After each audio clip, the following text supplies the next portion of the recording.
omniscience. Prepare for battle.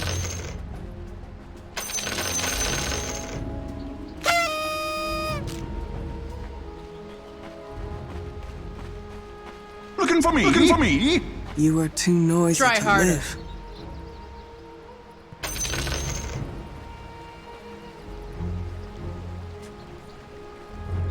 TNC comes into this, you're feeling good. The results against Gambit during this tournament have always been, well, almost always in their favor.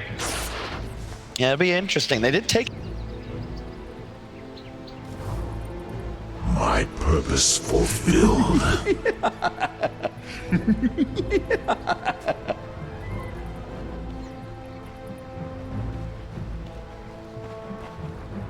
30 seconds to battle.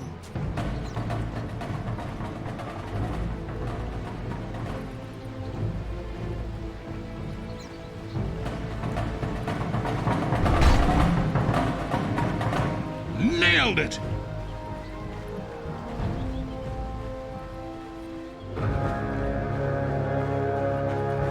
Told you a storm was coming! The battle begins. Healing shock! Surrender to the omniscience!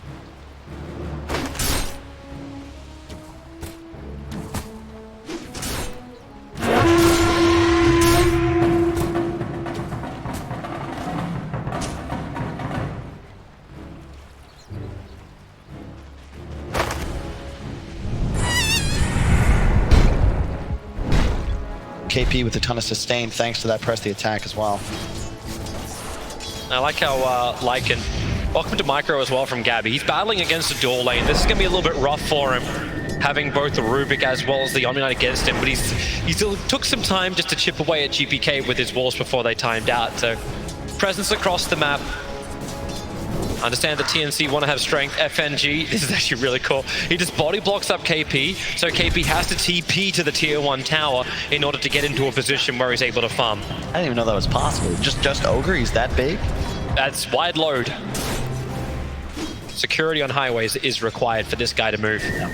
This is going to be a cool game. It's all about the timings. TNC, you've got these limited windows to take fights, right? Like an ultimate, you want to fight a duel, maybe an Enigma ult. You have like that 10 to 15 seconds to close things. Gambit, you want to just extend, get a bunch of steals, have Storm pick off a backliner, rinse, repeat. Your sustained damage output is nuts. And both teams have the ability to punish with objectives. Roche, towers, whatever it is. If you get an opportunity to push in a 5-on-3 scenario, you're going to get a lot of work done. Does that punishment come a little later? Like, it feels like these lanes will remain very static for a while. Yeah. Like, Enigma's just denying on the top lane. You've got FNG trying to contest this, but this is the only real place, unless it's just the one-on-one outplay in the lane, that something weird can happen just because FNG's fighting behind the tower. It's just Ogre things, right? You can't really harass this hero. Nothing Tims can do. He's going to rotate away from him down to the bottom side of the jungle. But the benefit of the LC is, with that little bit of XP advantage, one-on-one against a Drow, you're feeling just fine. Actually, really annoying when FNG can get last hits on Eidolons. Stops the farm, as well as giving that little extra to the Yoga. Arcane Ring on the Storm is going to help him out a lot against OD. It's a weak lane for the Storm, as you can see. You just get Astraled, and that's always going to be some CS and denies going the way of OD. But later on in the game, Storm is actually quite nice. You're never really threatened by Hammer because you have so much intelligence, and you can jump on top of him, although he's taking a ton of pressure under this tower. I think he's trying to take a lot of the damage and then just salve up underneath the tower. This is what KP's forced to do, to try and zone out FNG. And even then, it's not really a zone out. And March on bottom lane. I think he's probably hoping he can get himself a better creep than this. He just took a dire range creep, is trying to harass into Shashlo with it. Yeah, they did a nice job, even though there was a sentry, so he has his easy camp open. Vampire's done a great job just body blocking at every spawn. So nothing that March can do. You can take the Sata from the side. Actually, no, you can't. That was the big nerf. You need to level. You could take the tiny one for the purge, but that's obviously not going to allow you to harass. You want the mana burn creep, but he'll need level 3 for that. Dire's structures are fortified.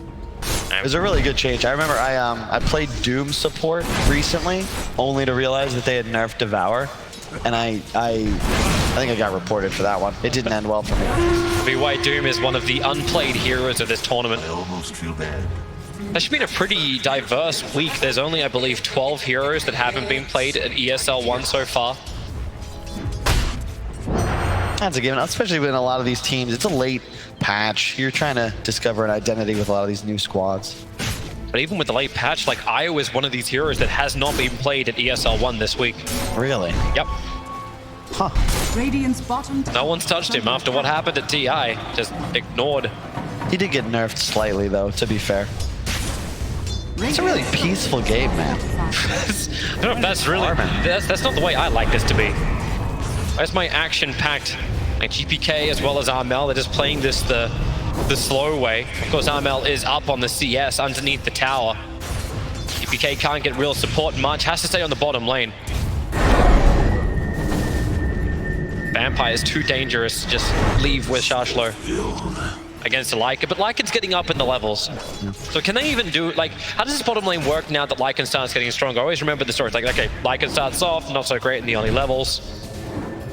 You get 6 and you can maybe threaten kills. It's really the HOD. Then the creep, especially with the assistance of Chen creeps, allows you to just apply too much pressure for Shakbo to deal with. He's going to need a Soul Ring stat so that he can continue trying to sustain here. Yeah, especially with the mana burn creep. Yep. Welcome to nothing.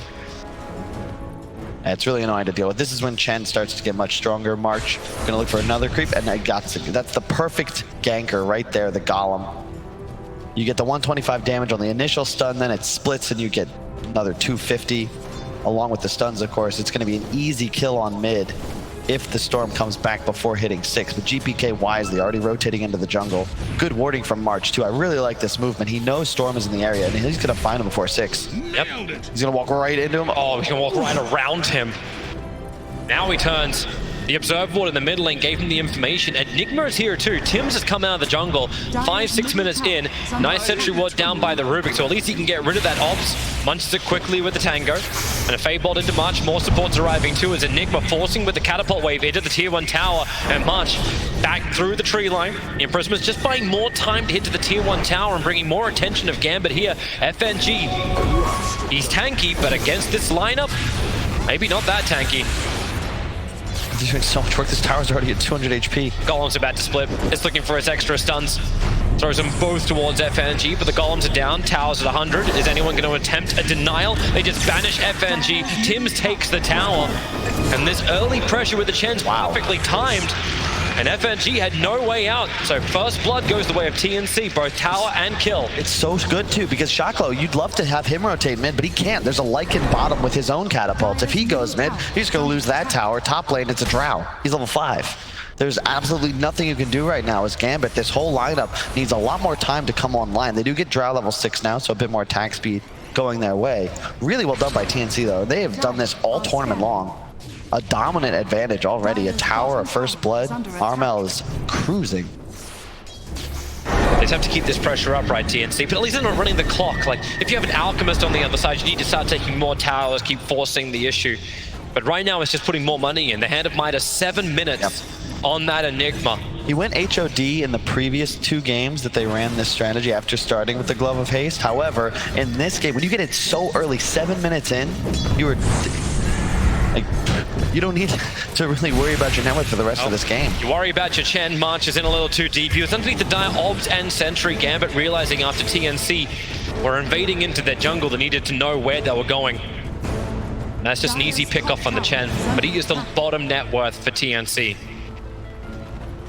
The pressure still being applied towards the top. Dro, as well as Ogre, can have some fun. There's a lot of stuns, there's a lot of slow. Tim's trying to help out with the Midnight Pulse, but KP, way too much damage. There's 2 points up in Cold Hour. He's trying to keep FNG away, and is able to take the attention. Combining with his conversions, moving over towards Dream. Really good micro from Tims. If those conversions aren't there, he's probably just going to get turned around on, but Dream threatened by the damage. Has to back away. Does farm up most of them, though, so happy to get that gold. I love how Vampire just denied its own Observer Ward battling against the Chen army. That poor little Centaur Corsa did like 19 damage with every hit. It couldn't finish the ward. They have HOD now, and this is when it starts to get really spooky for Gambit. Radiant's You got bottom creeps tower is from under 2 different attack. heroes, then the Lycan, well, 3 actually. It's pretty much just the Zoo lineup. God, FNG TP's out as quick as he possibly can. Tims doesn't have the mana, even if he did have the range for Maleficus. And they've rotated KP down to bottom. You want to always try and put your pressure heroes together. If you're Gambit, how are you supposed to respond to what TNC have got in your top lane? Dire's structures Simple answer is you don't. You just put Drow and jungle to farm, right? Dire's top tower It's just, is under it's hard because you're never really going to be able to fight this lineup as Gambit. You've got to get tower trades somehow, but Rubik? TNC play every lane. Dire's top Trying to play the tower trees. is under Vampire looking for the juke, but the Observe Ward is just outside the tree line. So OD even walking away for a second, just in case the imprisonment wasn't going to find the kill. Bell came a little bit closer. So Storm has completed what? So Arcane Boots is his first item. Oh, bottom. Move towards the bottom lane. They have to get this pull back onto KP. Fresh attack comes out, but he waited for the Vortex. Perfectly timed from GPK. Now get the kill onto KP. Huge kill. They really needed that. You've got to try and make something happen because currently TNC have already taken a tower. They've warded your jungle. Now they're farming it. And this is the strength of this kind of lineup. When you take this top and mid tower so early, it's easy now to control this top shrine area of Dire. You're going to get both bounty rooms controlled here easily. Of course, you will lose the ones that Gambit pick up on the bottom side, but it's a lot of natural map control, and Drow is now challenged. If he goes to the bottom shrine area, you're going to just cede this area of the map. You kind of want to contest it, but it's very difficult under the circumstances because you can see Armel now. He's just going to come join his heroes. Tims retreats back to the jungle, just going to continue to farm. Only level 6, but he does have Midas. But he knew what he can get away with. March dropped down the sentry ward, but he didn't catch out that Dire Ops, the one that actually got him killed. So he may feel a little bit more confident about Vision as Rubik. Oh, he's up to level 6 now, but it's on bottom lane. Under the tier 1 tower, the dive begins, but Armel has arrived. KP able to tank through with one charge to suppress the attack. Charge low, the duel is up, but GA will protect him for a fair chunk, ensuring there's no duel victory to KP. In fact, Charge low may be able to walk this off. Difficult once again as another imprisonment will come out, while over in the jungle, Chen is solo killing up the Rubik. It's just split both ways. The hammer will drop, so Vampire and Charge low, they have fallen down. March will be again the expendable player of TNC. Dire's top Yeah, a tower very is under interesting attack. game thus far when you consider that they actually took the Enigma into Rubik, but they also, so you're kind of countered in that regard, but you have OD against Omni. They watched Gambit win 2 straight games with the hero. This is arguably the hard counter. You ignore GA, you just keep spamming those orbs. And Astral, very effective as a tool to wait out the GA or just CC the Omni Knight, find your opening kill. It's a really cool hero here, and Armel's off to a great start. Already with the Veil Treads. Gabby going for the Necro, and you're going to get to a point as TNC, like the game feels a little calm, but they get 1 or 2 kills, walk into Roche, all of a sudden they might just walk down a lane. Where's the wave clear from Gambit? Fade Bolt? Auto attacks? Yeah, it just doesn't feel fantastic just yet. Not until they get that initiation jump you're talking about. Not until they hit some kind of like power spike.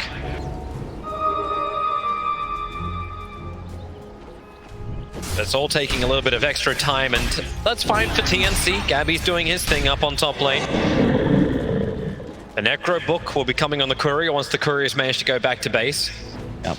KP's boots. rapidly approaching a Vlad's too, so the auras are all going to rack up nicely for TNC to just be this big ball. But so does Storm, like, once he's got the Kaya, can you look to the backline jumps? Can you look to, like, remove this Chen Not very really. early on? If you talk to Will, right, the one hero he's got a lot of expertise on is that Storm. The way you beat it is to push. You deny him the ability to scale into the late game. The Kaya is nice, but it's still just a farming tool.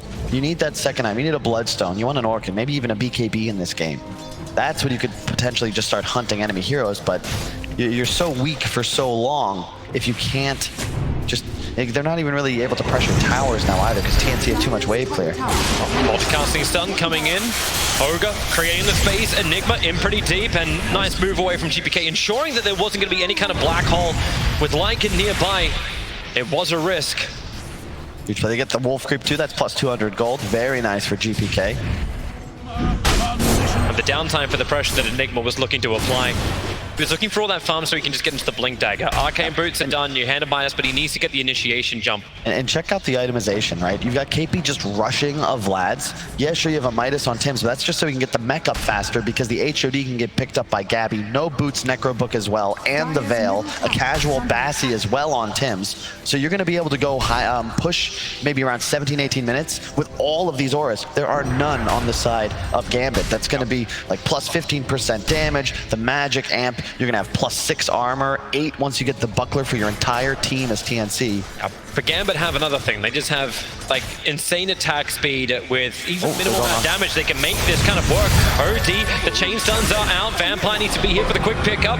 Mel, okay, he's actually going to steal imprisonment. He's going to kill OD with his own ability. If there's going to be enough damage out, he'll pop an OD. No, Armel stays alive a little longer, and then we'll end up dying. It's another multicast over on the Enigma. Here. GPK needs to jump away, getting away from the rocks. And Chen Army, they just have to GA, buy some more time to escape back out these imprisonments, allowing Gambit to actually move further away, keeping KP out of the fight. Vampire won't be so lucky, or maybe he will be, trying to get away from the minion army of that Lycan, who's now lost his movement speed. FNG is the first one to die, even though Vampire, I think, was the bigger problem for TNC in this fight. All 5 heroes from both teams end up in the mid lane, and it's an OD for an Ogre trade. That's fantastic for Gambit. That fight was far away from any objectives. They don't lose anything. Only a hard support. You found the OD. You can see where the Omni plays up against this Lycan, though. Yeah, sure, you can pop ultimate run at us. You get the GA off. However, you're going to watch Gabby. He's going to play with this Purge for most of the game. Long jump. It's all the battle for the 15-minute bounty runes, and KP try to contest for it. The first attack and a quick force start from Armel. We'll be able to get KP into safety.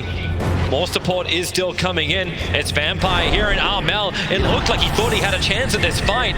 KP's hanging around. He'll have to press the attack to get Armel away to safety, to pick up the throw down the Vortex. They've just got so many controls here, Gambit. Armel will die once again. 2 times in 2 minutes.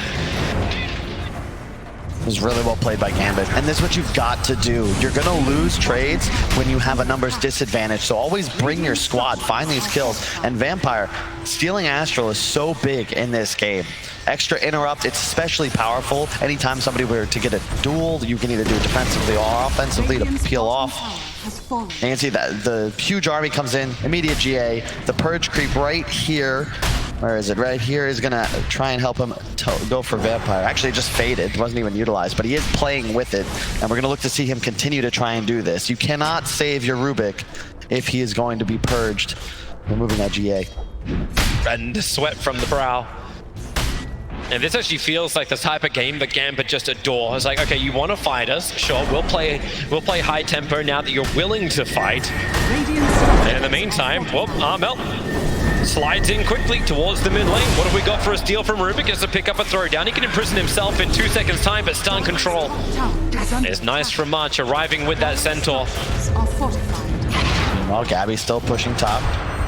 He's got to be a little cautious with no boots. If he has ult on cooldown for any moment, he's very slow to back away from an area. Has he got Necro 3 on the Curry already? Indeed he does. That is 1650. And he's effectively completely online now. Necro up in 16 seconds. Oh, they're coming to fight.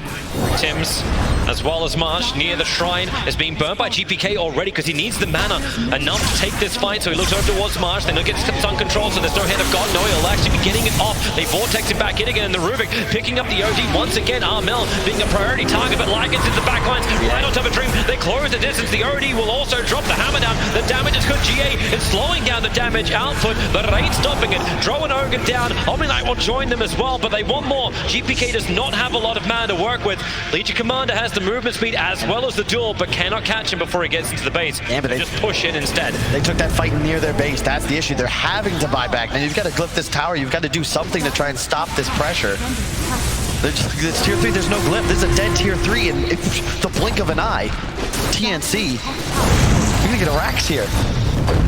Just such a huge army ready to fight. What a time for a book to be up to. Vampire's trying to slow things down. Storm jumps in, looking to clear out the wave if possible. Gets the Vortex over on Legion Commander. Gotta be careful. Dropping down low. But Matty is FNG. Gabby just surrounded him with Tims with the army of March. Dude, get the kill on the Ogre, the dieback on him, as well as taking the melee racks. When the Necro Book and Howl are active from Gabby, TNC have like 10 different buffs. It's absolutely insane how much team they look at what OD's playing with. You've got the bonus regen from the Chen passive. They're just also formidable. A nice force away from Armel, drops the hammer. Now GPK, he just shrined up, sure, but he's completely out of mana.